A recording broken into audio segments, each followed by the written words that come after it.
Monte ಪದವಿನಲ್ಲಿ ನಡೆದಂತಹ ಭೂಕುಸಿತ, ಮನೆಯೊಳಗೆ ಸಿಕ್ಕಾಕೊಂಡವರನ್ನ ರಕ್ಷಣೆ ಮಾಡುವಂತಹ ರಕ್ಷಣಾ ಕಾರ್ಯಾಚರಣೆ ಇದೆಲ್ಲವನ್ನೂ ಕೂಡ ಮಾಡಿದ್ರೂ ಕೂಡ ಆ ಎರಡು ಪುಟ್ಟ ಕಂದಮ್ಮಗಳನ್ನು ಬದುಕಿಸೋದಕ್ಕೆ ಸಾಧ್ಯ ಆಗಿಲ್ಲ.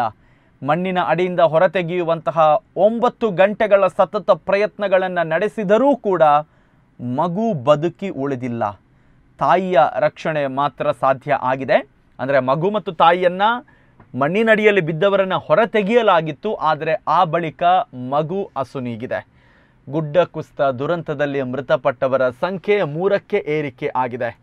ಅವಶೇಷದ ಅಡಿಯಲ್ಲಿ ಅಶ್ವಿನಿ ಮತ್ತು ಅವರ ಮಗು ಸಿಕ್ಕಾಕೊಂಡಿತ್ತು. ಆ ಮಗುವನ್ನು ಸತತ 9 ಗಂಟೆಗಳ ಕಾರ್ಯಾಚರಣೆಯ ನಂತರ, ಅಂದರೆ ಬೆಳಗ್ಗಿನ ಜಾವ 4 ಗಂಟೆಗೆ ಮನೆಯ ಮೇಲೆ ಗುಡ್ಡ ಕುಸಿತ ಆಗಿರುವಂಥದ್ದು.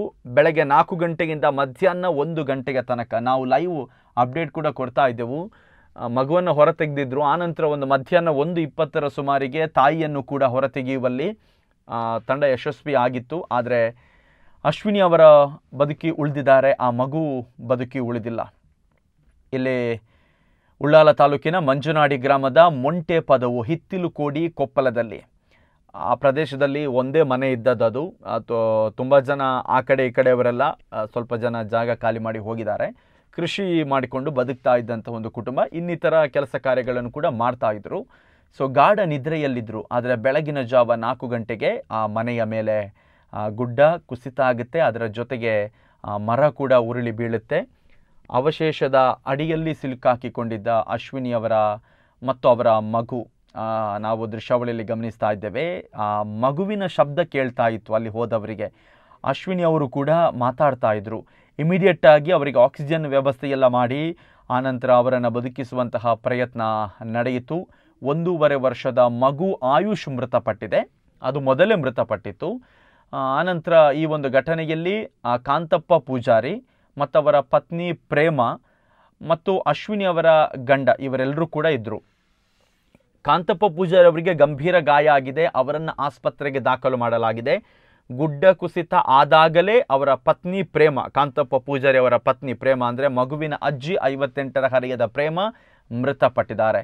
ಇನ್ನು ಅಶ್ವಿನಿ ಅವರ ಗಂಡ ಸೀತಾರಾಮ್, ಇವರಿಗೆ ಒಬ್ಬರಿಗೆ ಗುಡ್ಡ ಕುಸಿತ ಆಗುವಾಗ ಶಬ್ದ ಕೇಳುತ್ತೆ. ಅವರು ಹೊರಗೆ ಬರ್ತಾರೆ ಮನೆಯಿಂದ. ಓಡಿಕೊಂಡು ಬಂದು ಇನ್ನು ಬಾಕಿಯವರನ್ನು ರಕ್ಷಣೆ ಮಾಡಬೇಕಂತ ಹೇಳುವಾಗಲೇ ಗುಡ್ಡ ಕುಸಿತ ಆಗುತ್ತೆ. ಸೊ ಇಡೀ ಪ್ರಕರಣದಲ್ಲಿ ಸೇಫ್ ಆಗಿರುವಂಥದ್ದು ಸೀತಾರಾಮ್ ಅವರು ಮಾತ್ರ. ಇನ್ನುಳಿದಂತೆ ಪತ್ನಿ ಅಶ್ವಿನಿ, 2 ಸಣ್ಣ ಮಕ್ಕಳು ಅವರೆಲ್ಲರೂ ಕೂಡ ಅವಶೇಷದ ಅಡಿಯಲ್ಲಿ ಸಿಕ್ಕಾಕೊಂಡಿದ್ರು. ಈಗ 2 ಮಕ್ಕಳು ಮೃತಪಟ್ಟಿದ್ದಾರೆ, ಅಜ್ಜಿ ಮೃತಪಟ್ಟಿದ್ದಾರೆ. ಒಟ್ಟು 3 ಜನ ಈ ಒಂದು ಘಟನೆಯಲ್ಲಿ ಮೃತಪಟ್ಟಿದ್ದಾರೆ. ಸೊ 3 ವರ್ಷದ ಮಗುವನ್ನು ಹೊರತೆಗೆಯುವಂತಹ ಪ್ರಯತ್ನ ನಡೆದಿತ್ತು, ಆದರೆ ಮಗು ಕೊನೆ ಉಸಿರನ್ನು ಎಳೆದಿತ್ತು. ತಾಯಿ ಮಾತ್ರ ಈಗ ಅವರನ್ನು ಆಸ್ಪತ್ರೆಗೆ ದಾಖಲು ಮಾಡಲಾಗಿದೆ. ಕಾಂತಪ್ಪ ಪೂಜಾರಿ ಕೂಡ ಆಸ್ಪತ್ರೆಯಲ್ಲಿದ್ದಾರೆ. ಸೊ ಇಲ್ಲಿ ನಾವು ಈ ಘಟನೆಯಲ್ಲಿ ಗಮನಿಸಬೇಕಿರುವಂಥದ್ದು ಒಂದು ಸತತ ಕಾರ್ಯಾಚರಣೆ. ಮೊಂಟೆ ಪಂಬದ ಹಿತ್ತಿಲುಕೋಡಿ ಕೊಪ್ಪಲದಲ್ಲಿ ಇದು ನಾವು ಗಮನಿಸ್ತಾ ಇದ್ದೇವೆ. ಗುಡ್ಡ ಕುಸಿತದಲ್ಲಿ ಮೃತಪಟ್ಟವರು ಅಜ್ಜಿ ಮತ್ತು ಆ 2 ಪುಟ್ಟ ಕಂದಮ್ಮಗಳು. ಬಹುಶಃ ಯಾರಿಗೂ ಲೈಫ್ ಹೇಗಿರುತ್ತೆ ಅಂತ ಹೇಳೋದಕ್ಕಾಗಲ್ಲ. ಬಟ್ ಮೊನ್ನೆಯಿಂದ ಸುರಿತಾ ಇರುವಂತಹ ಈ ಒಂದು ಜಡಿ ಮಳೆ ಏನಿದೆ ಎಲ್ಲ ಕಡೆ ಸಮಸ್ಯೆಯನ್ನು ತಂದೊಡ್ತಾ ಇದೆ. ಆದರೆ ನಿದ್ರೆಯಲ್ಲಿದ್ದವರು, ಬೆಳಗಿನ ಜಾವ 4 ಗಂಟೆಯ ಗಾಢ ನಿದ್ರೆಯಲ್ಲಿದ್ದಂತಹ 3 ಜೀವಗಳು ಗುಡ್ಡ ಕುಸಿತದ ಪರಿಣಾಮ ಮೃತಪಟ್ಟಿದೆ. ಬಾಳಿ ಬದುಕಬೇಕಿದ್ದಂತಹ 2 ಪುಟ್ಟ ಕಂದಮ್ಮಗಳು, ಅದರ ಜೊತೆಗೆ ಅಜ್ಜಿ, ಆ ಮಕ್ಕಳ ಅಜ್ಜಿ. ಸೊ ಇವರೆಲ್ಲರೂ ಕೂಡ ಒಂದೇ ಕೋಣೆಯಲ್ಲಿ ಮಲಗಿದ್ರು ಅಂತ ಕಾಣುತ್ತೆ. ಯಾಕಂದರೆ ತಾಯಿ, ಮಗು, ಅಜ್ಜಿ, ಯಾಕೆಂದರೆ ಒಂದು ಭಾಗದಲ್ಲಿ ಗುಡ್ಡ ಕುಸಿತ ಜೋರಾಗಿ ಬಿದ್ದಿರುವಂಥದ್ದು. ಸೊ ಈಗ ಘಟನೆಯಲ್ಲಿ ಪ್ರೇಮ ಅವರು ಮೃತಪಟ್ಟಿದ್ದಾರೆ ಮತ್ತು 2 ಮಕ್ಕಳು ಮೃತಪಟ್ಟಿದ್ದಾರೆ. ಪತ್ನಿ ಅಶ್ವಿನಿ ಮತ್ತು ಅಜ್ಜ ಅಂದರೆ ಸೀತಾರಾಮ್ ಅವರ ತಂದೆ ಕಾಂತಪ್ಪ ಪೂಜಾರಿ ಅವರಿಬ್ಬರು ಆಸ್ಪತ್ರೆ ಸೇರಿದ್ದಾರೆ. ಮನೆ ಕೂಡ ಭಾಗಶಃ ಹಾನಿಯಾಗಿದೆ.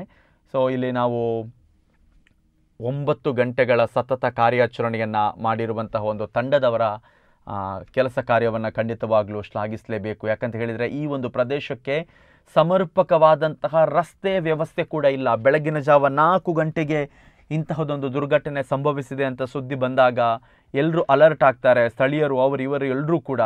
ಆದರೆ ಇಲ್ಲಿ ನಾವು NDRF ಮತ್ತು FSDR ಮತ್ತು ಅಗ್ನಿಶಾಮಕ ದಳ ಅವರಿಗೆ ವೆಹಿಕಲ್ ತೆಗೆದುಕೊಂಡು ಹೋಗೋದಕ್ಕೂ ಕೂಡ ಸಾಧ್ಯ ಇಲ್ಲದಂತಹ ಒಂದು ದುರ್ಗಮ ಪ್ರದೇಶ. ಇಂತಹ ಪ್ರದೇಶದಲ್ಲೂ ಕೂಡ ಸತತ 9 ಗಂಟೆಗಳ ಕಾರ್ಯಾಚರಣೆಯನ್ನು ಅವರು ಮಾಡಿದ್ದಾರೆ. ತಾಯಿ ಮತ್ತು ಮಗುವನ್ನು ರಕ್ಷಿಸುವಂತಹ ಒಂದು ಪ್ರಯತ್ನ ಮಾಡಿದ್ದಾರೆ. ಸೊ ಮನೆಯ ಮೇಲ್ಗಡೆ ಒಂದು ಬೃಹತ್ ಮರ ಬಿದ್ದಿತ್ತು, 30 ಅಡಿ ದರೆ ಕುಸಿದು ಬಿದ್ದಿತ್ತು. ಸೊ ಇಂತಹ ಒಂದು ಸಂದಿಗ್ಧ ಪರಿಸ್ಥಿತಿ. ಮತ್ತು ಇವತ್ತು ಬೆಳಗ್ಗೆ ನಾವು ಗಮನಿಸಿದ್ದೇವೆ, ಮಧ್ಯಾಹ್ನ ತನಕ ಕೂಡ ಜಡಿ ಮಳೆ ಬೀಳ್ತಾ ಇತ್ತು. ಎಲ್ಲೂ ಕೂಡ ರಕ್ಷಣಾ ಕಾರ್ಯಾಚರಣೆ ಮಾಡೋದಕ್ಕೂ ಸಾಧ್ಯ ಇಲ್ಲ ಅನ್ನುವಂಥ ಒಂದು ಸ್ಥಿತಿ ಇತ್ತು.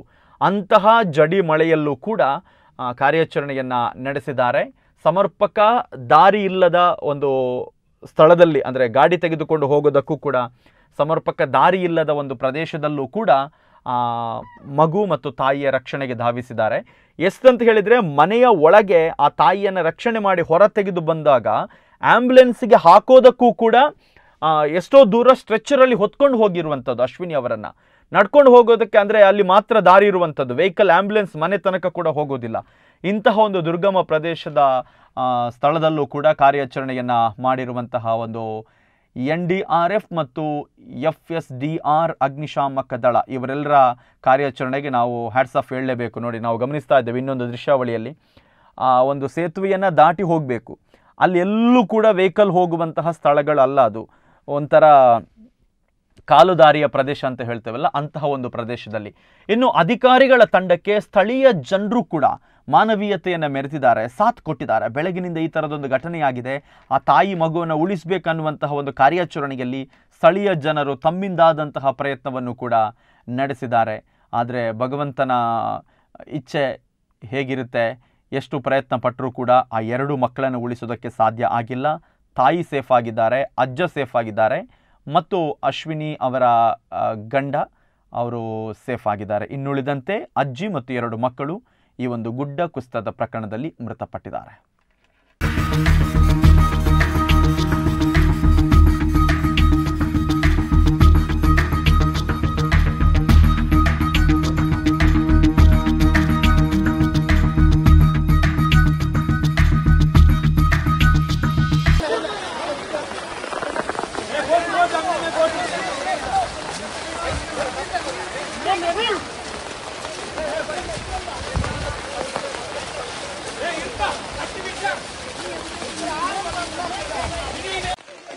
No, very cool.